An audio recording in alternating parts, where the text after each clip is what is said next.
Hi, everyone. Suneel Dhand. I am a doctor of internal medicine.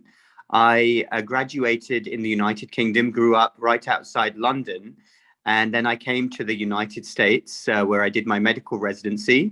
After that, I have worked up and down the East Coast. I'm currently in Massachusetts, and I work in both an outpatient and inpatient setting, so in a hospital and a clinic. And then I do a variety of other things as well. I do some social media work, I do some writing, and I balance all of that with my work as a doctor. So can I just jump right into some of the students' questions that have already been sent in the chat? Yeah. So one of the kids, they want to know, what is a typical workday like for a doctor? Okay, yes. So typically we start very early, and we start usually 6:30 to 7 a.m. So it involves a lot of early getting up. And then in my specialty of internal medicine, we usually focus on rounding on our patients. So we'll have a number of hospitalized patients, and then we'll start seeing them very early in the day. We will prioritize the very sick patients first. And then towards the end of the morning, early afternoon, we'll see our more stable patients, hopefully most of whom can go home, because that is our goal, to get patients better and home as soon as possible.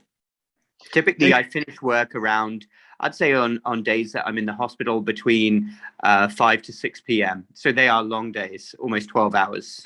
That's what I was going to ask, like how long those, so those are very, very long days. So I know we have a lot of students interested in going into the field of medicine. Can you talk to the kids a little bit about how you guys depend on each other as doctors and nurses to get the job done? Of course, yes. Well, we all collaborate as a team. That is very important. The doctor shouldn't think of themselves as working alone. I wouldn't be able to do my job without all of the other great team members that I work with: nurses, physical therapists, even the unit secretaries. We're all working together to get the job done, housekeeping staff. And throughout the day, a lot of our job as doctors is communicating with other staff members. And this is a very important thing to realize. If you're in medicine, this is not just as a doctor, but any professional, even a nurse. A large proportion of your day is simply communicating with other staff members. So you have to be good at that, as well as obviously communicating with patients. Sorry, absolutely. And again, guys, keep them coming in the chat. These are all really great questions. One of the students wants to know, have you seen technology change your industry at all throughout your career?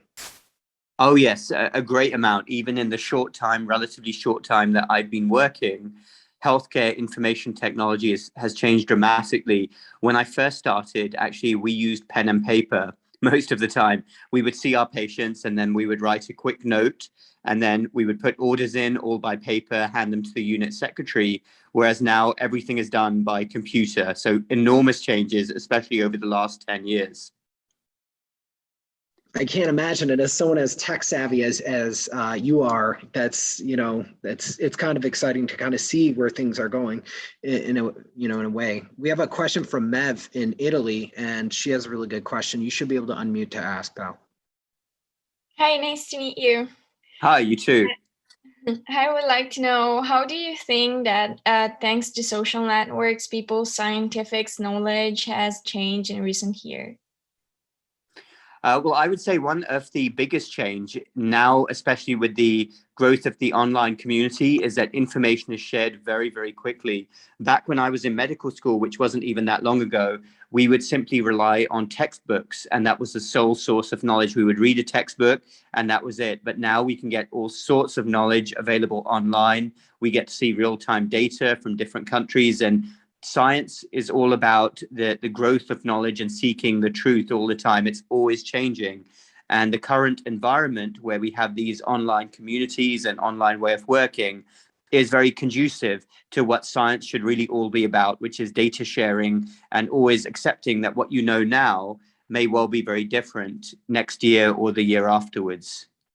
So you've seen a lot of trends, and this has to be a really interesting time to be a doctor, especially with the influence of technology and social media and, misinformation and all different kinds of stuff going on from all different angles. And, you kids are growing up in a very interesting time as well. One of the kids wanted to know, are there certain times of the month where you're more busy than others? Yeah, so typically, it's very interesting the way healthcare works because you would assume that the way people get sick is entirely random. But I would say Mondays to Fridays seem to be our busiest times, even within the hospital. There's a bit of a lull over the weekends. Of course, people can get sick any times, but that is also to do with the way society works. So people will be working, they'll be very busy during the week, so more likely to get sick. And then we see big changes according to what month it is. So around the holidays, around the winters, we get a lot busier. I'll give you an example. We just had Thanksgiving, and it's very well known that after Thanksgiving meals, a lot of people will overeat and then they'll start having chest pain, they'll start having stomach problems, and then come into the hospital. We see that all the time. And for those of you who aren't from America, that is a common thing in our country during Thanksgiving. There's heavy eating, and it's a strange tradition, but yeah, I mean, Christmas, similar to Christmas. Yeah, I never got that, because Yeah. I was talking to my wife about that over Thanksgiving. I was like, why is this a thing? So one of the kids wanted to know, what were some of your interests growing up that kind of led you to this career path? Yeah, I would say that I was always interested in science. I considered a number of different paths. Actually, when I was a boy, my childhood dream was to become an airline pilot, and I was focused on that for some time. Then I switched to wanting to become a vet. When I was 15, I remember doing my work experience at a vet hospital. And then around the age of 17, I made a decision to focus on humans and become a human doctor. I know if a lot of you are in Europe, you probably have to make a decision similar to me in England. You have to make a decision when you're around 16, 17 about whether you want to go to medical school. In the United States, it happens a little bit later on.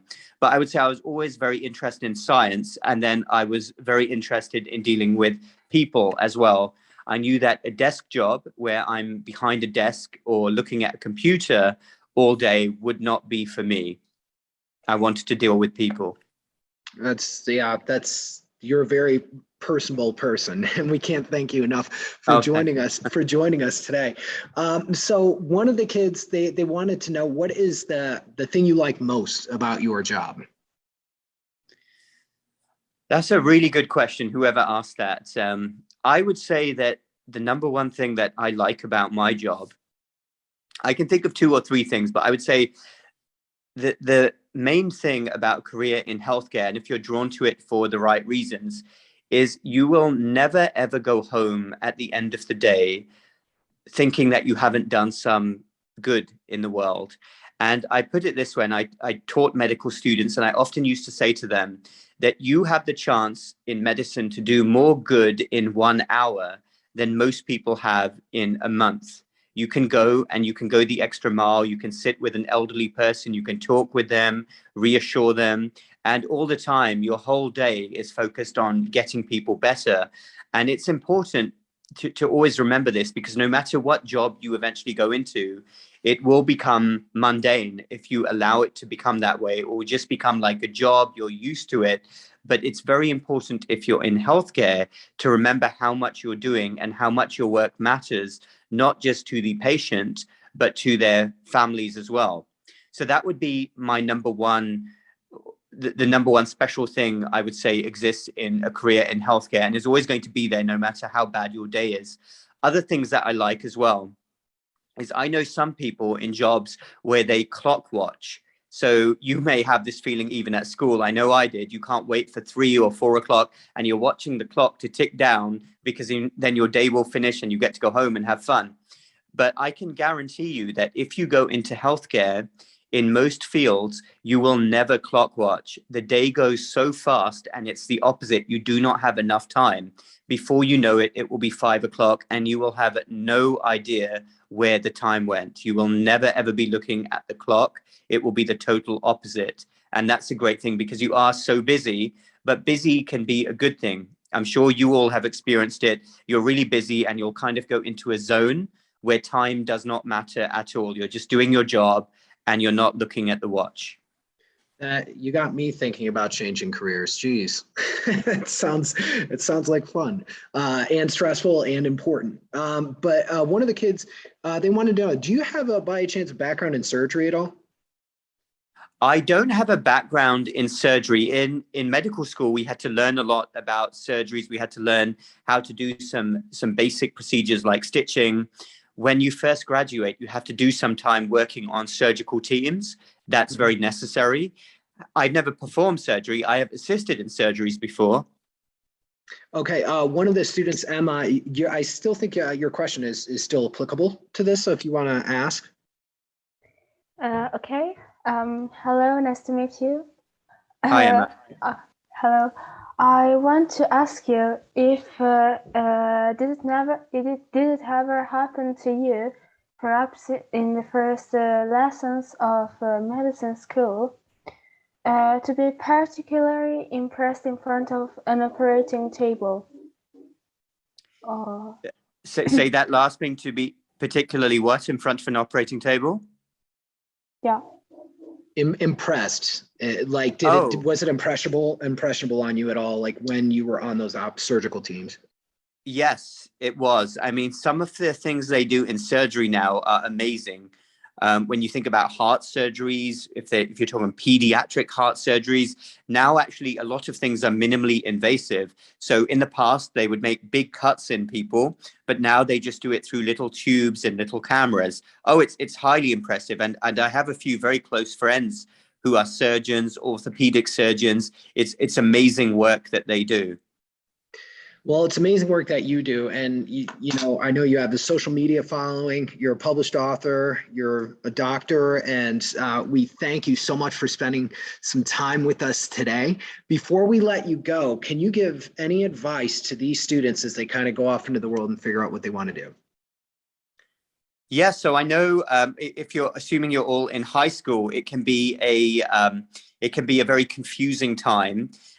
You consider a lot of options, but what's important to remember is your whole life is ahead of you, and you'll hear lots of different pieces of advice. Some people will say, well, do what you enjoy. Other people will say, do a career where you are going to earn a good amount of money.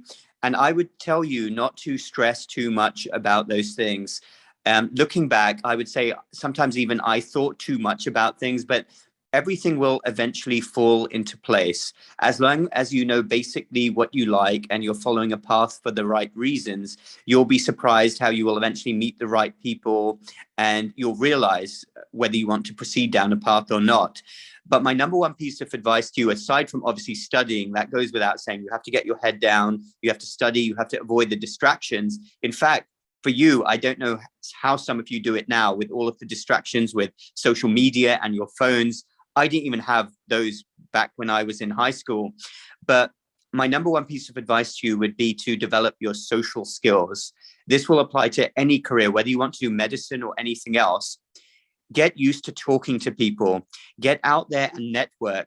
Have no fear about going up to even a doctor and saying, look, I'd like to spend a day with you. I'm telling you, most of these people will be so blown away if you show interest, and get used to talking to people. So for example, if you're in a hospital, talk to as many people as you can. Go and sit down, talk with patients, develop your communication skills, and also importantly, your confidence as well. Confidence often trumps many other things that you have in life. And as soon as you get used to talking to people and you have the confidence to go forward, ask questions, and not have that fear, it is a tremendous, tremendous advantage. It applies to so many things, even public speaking as well. That would be my advice to you, is keep working on it. And it's a journey. It's not something you will develop quickly, but those social skills and developing confidence will take you further than you can possibly imagine. So you all seem like a conscientious group of people, and don't stress about not knowing what you want to do now, but understand the path you need to go down and the skills that will help you in the future, no matter what you do. That's wonderful advice. And we have one last question before you go. Is that okay? It just popped in. Okay, Ramnik, you should be able to ask your question. Good morning. Nice to meet you. I would like to ask you, how many years did you study English medicine? So in the United Kingdom, where I went to medical school, it was a 5-year course, starting from age 18. So I did that, finished in my early 20s, and I worked in the health service in the UK for a year. And I came to the United States to do my medical residency, which was 3 years long. That's intense. Yes, yeah. So Well, you will give up a lot of your 20s, but time flies. Seriously, it feels like I was your age just yesterday. And it's well worth it if you're going into a career. I mean, most career paths, you will be finished with your studies by your late 20s. So it's not like you're super old when you finish, although late 20s probably seem super old for you now.